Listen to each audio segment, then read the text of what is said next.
اب آج کل لوگوں نے ایک نئی بدعت کی شروعات کی ہے جہاں پر لوگ اپنے مردوں کی قبروں پر سولر پینل کی مدد سے روزانہ تلاوت قرآن لگا کر چھوڑ دیتے ہیں۔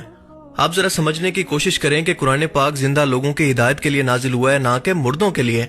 یہ بالکل اسی طرح سے ہے جیسے قرآن پاک سے ہدایت حاصل کرنے کی بجائے آپ اس کو گلے میں لٹکا کر اس سے برکت حاصل کرنے کی کوشش کریں۔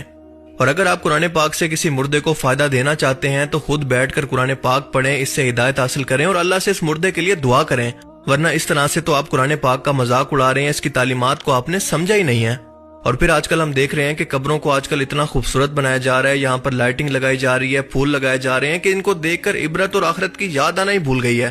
جس طرح سے یہود و نصارہ کے قبرستانوں کے اندر جا کر ہوتا ہے کہ وہاں کی خوبصورتی کو دیکھ کر انسان کو آخرت کی یاد ہی نہیں آتی، لیکن مسلمانوں کو قبروں کو کچا رکھنے سے اور قبرستان کے اندر جانے کا حکم اسی لیے دیا گیا تھا کہ ان کو دیکھ کر ان کو عبرت ہو اور ان کو دیکھ کر آخرت کی یاد آئے، لیکن اس طرح کی حرکتوں کی وجہ سے یہ لوگ آہستہ آہستہ اس عبرت کو بھی ختم کر رہے ہیں۔